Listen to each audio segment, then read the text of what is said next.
શ્રી ગણેશાય નમઃ. મિત્રો, આપ જોઈ રહ્યા છો યુટ્યુબ, જેમાં અમારી ચેનલ શિવશક્તિ ગોવિંદમાં આપનું હાર્દિક સ્વાગત છે. આજે આપણે આ વિડીયોમાં મા વદ 11, જે વિજયા એકાદશીના નામે ઓળખાય છે, તેની કથા, વાર્તા અને મહાત્મ્ય વિશે જાણીશું. મંગલમ ભગવાન વિષ્ણુ મંગલમ ગરુડધ્વજ મંગલમ પુંડરીકાક્ષુ મંગલાય તનોહરિ. બોલો મંગલમૂર્તિ ભગવાન લક્ષ્મીનારાયણની જય. ફરી એકવાર ધર્મરાજ યુધિષ્ઠિરે ભગવાન શ્રી કૃષ્ણને પ્રશ્ન પૂછ્યો, હે જદુપતિનાથ, મા મહિનાના સુદ પક્ષમાં આવતી વિજયા એકાદશીની કથા મને સંભળાવો, કે જેથી કરીને મારા જિજ્ઞાસુ મનને સંતોષ થાય. ભગવાન શ્રી કૃષ્ણે ધર્મરાજ યુધિષ્ઠિરની સામે પ્રસન્ન ચિત્તે જોઈને કહ્યું, ધર્મરાજ, તમે તમારી જિજ્ઞાસાને સંતોષ આપવાનું કહી લોક કલ્યાણ અર્થે જ આ પ્રશ્ન પૂછ્યો છે, તે હું જાણું છું. તેથી તમારી આ દિવ્ય ભાવનાને લઈને હું તમને વિજયા એકાદશીની કથા કહું છું, તે સાંભળો. પૂર્વે નારદજીએ આ જ પ્રશ્ન બ્રહ્માજીને કર્યો હતો. એ બ્રહ્માજીએ જે વિજયા એકાદશીની કથા નારદજીને સંભળાવી હતી તે આ પ્રમાણે છે. પૃથ્વીનો ભાર ઉતારવા અને ઋષિ મુનિઓને તથા સાધુ સંતોને દુષ્ટ રાક્ષસોની પરેશાનીઓમાંથી ઉગારવા ભગવાને મનુષ્ય રૂપે પૃથ્વી ઉપર અવતાર લીધો. અને અવતાર કાર્યમાં કૈકેયીએ દશરથ રાજા પાસે માગેલા વરદાનને અનુસરવા શ્રી રામ 14 વર્ષ સીતાજી અને નાના ભાઈ લક્ષ્મણજી સહિત વનમાં ગયા અને પંચવટીમાં પર્ણકુટી બાંધી 14 વર્ષને માટે નિવાસ શરૂ કર્યો. એવામાં સુપર્ણખા નામની લંકાપતિ રાજા રાવણની બહેન મહારાક્ષસીએ સીતાજીને જોયા અને રામને જોયા, લક્ષ્મણને, અને મોહ પામી અને રામજી પાસે પોતાની સાથે લગ્ન કરવાની માગણી કરી. રામજીએ ના પાડતા તે લક્ષ્મણ પાસે ગઈ. લક્ષ્મણે ગુસ્સે થઈ તેના નાક કાન કાપ્યા. નાક કાન કપાવવાથી ગુસ્સે ભરાયેલી રાક્ષણી પોતાના ભાઈ રાવણ પાસે ગઈ અને તેને કહ્યું કે પંચવટીમાં સુંદર સ્ત્રી છે અને તારા મહેલને લાયક છે.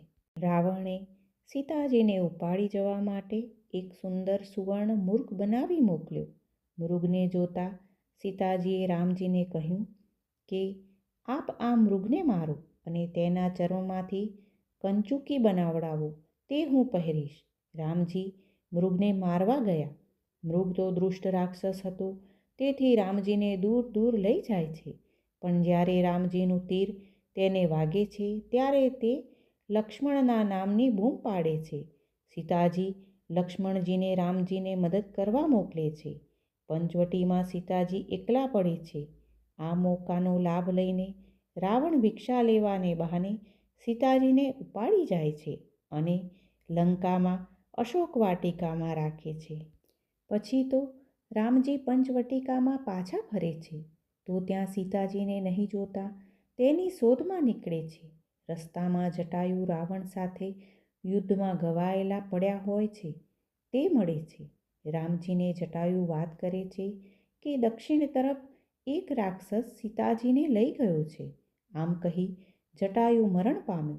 પછી તો રામજી આગળ જતા હનુમાનજીને મળે છે. પવનપુત્ર હનુમાનજી સુગ્રીવ સાથે રામજીની મિત્રતા કરાવે છે અને ત્યારબાદ હનુમાનજી 400 ગૌનો દરિયો ઓળંગી લંકાના અશોક વાટિકામાં પહોંચે છે. ત્યાં સીતાજીના દર્શન થાય છે. હનુમાનજીની સીતાજીને બધી કથા સંભળાવે છે, મુદ્રિકા આપે છે. ત્યારબાદ અશોક વાટિકાને ખેદાન મેદાન કરી રાવણને તેના દરબારમાં સમજાવે છે. પણ રાવણ માનતો નથી અને સામેથી હનુમાનજીની પૂંછ બાળે છે. ક્રોધે ભરાયેલા હનુમાનજી આખી લંકાને બાળીને પાછા રામજી પાસે આવે છે. સીતાજીએ આપેલો ચૂડામણી રામજીને આપે છે અને સીતાજીએ કહેલો સંદેશો સંભળાવે છે. પછી રામજી સુગ્રીવની સાથે વાનરોની સેના લંકા ઉપર ચઢાઈ કરે છે. રસ્તામાં 400 ગૌનો દરિયો આવે છે. રામજીને થાય છે કે આ દરિયો આટલી મોટી વાનરોની સેના સાથે કેમ કરીને પાર કરવો અને લંકામાં પહોંચવું. એમ ચિંતા કરે છે. પાસે લક્ષ્મણજી ઊભા છે. તેમને પૂછે છે કે હે લક્ષ્મણ, આ દરિયો કેમ કરીને ઓળંગવો? લક્ષ્મણજીએ રામજીને કહ્યું, હે ભગવાન, આપ તો આદિદેવ છો. આપનાથી શું અજાણ્યું હોય, પરંતુ આપના અવતાર કાર્યમાં મને યશ અપાવવા પ્રશ્ન કર્યો છે, તો હું કહું છું કે અહીંયાથી 2-3 ગાંવ દૂર બદકાલ્બ નામના અતિ જ્ઞાની અને વૃદ્ધ મહામુનિ હજારો વર્ષોથી તેમના આશ્રમમાં તપ કરે છે. તેમને જઈને પૂછવાથી જરૂર કોઈ ઉપાય મળશે. લક્ષ્મણજીની વાત સાંભળીને રામચંદ્રજી બદકાલ્બ ઋષિના આશ્રમમાં આવે છે. વૃદ્ધ ઋષિ પાસે જઈને રામજી 2 હાથ જોડી પ્રણામ કરે છે અને તેમને પ્રશ્ન કરે છે કે હે મુનિશ્રેષ્ઠ, આપ મને આ વિશાળ દરિયો ઓળંગવાનો કોઈ ઉપાય બતાવો. બદકાલ્બ ઋષિએ રામચંદ્રજીને કહ્યું, ભગવાન, આપ તો દેવાધિદેવ છો. આપનાથી કંઈ પણ અજાણ નથી. તેમ છતાં આપ આપનું અવતાર કાર્ય પૂર્ણ કરવાને માટે, લોક કલ્યાણને માટે આ પ્રશ્ન પૂછીને મને કૃતાર્થ કરો છો, તે હું જાણું છું.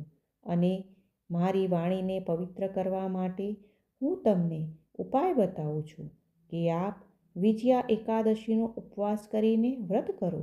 દસમના દિવસે સોનાનો, રૂપાનો, તાંબાનો કે પછી માટીનો કુંભ લેવો. તેમાં સ્વચ્છ જળ ભરો. તાંબૂલ, પાન કે આસોપાલવના પાન નાખીને તે કુંભની સ્થાપના કરવી. પછી એકાદશીને દિવસે સ્નાનાદિથી પરવારી તે કુંભનું ગંધ, પુષ્પ, શ્રીફળ અને દાડમ વગેરેથી પૂજા કરવી. ત્યાર પછી 7 જાતના ધાન્ય મૂકો. તેના ઉપર કુંભ મૂકવો અને નૈવેદ્ય ધરાવવો. રાત્રે જાગરણ કરવું અને આખી રાત્રિ પ્રભુ નામનું કીર્તન કરવું. સવારે તે કુંભનું નદી, સરોવર કે સમુદ્રમાં વિસર્જન કરવું અથવા તો બ્રાહ્મણ પાસે પૂજા કરાવી તે કુંભ બ્રાહ્મણને દાન દક્ષિણા સાથે અર્પણ કરવો.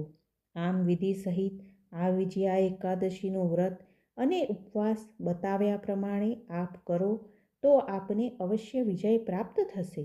પછી તો બદકાલ્બ ઋષિના કહેવા મુજબ રામચંદ્રજીએ વિજયા એકાદશીનું વિધિપૂર્વક વ્રત ઉપવાસ કર્યો અને તેમનો રાવણ સાથે યુદ્ધમાં વિજય થયો. માટે હે ધર્મરાજા, આ વિજયા એકાદશીનું પરમ કલ્યાણકારી વ્રત ઉપવાસ કરનાર આ લોકમાં સુખી થઈને છેવટે પરમ એવા લોકને વૈકુંઠને પામે છે. જય શ્રી કૃષ્ણ. બોલો લક્ષ્મીપતિ નારાયણની જય.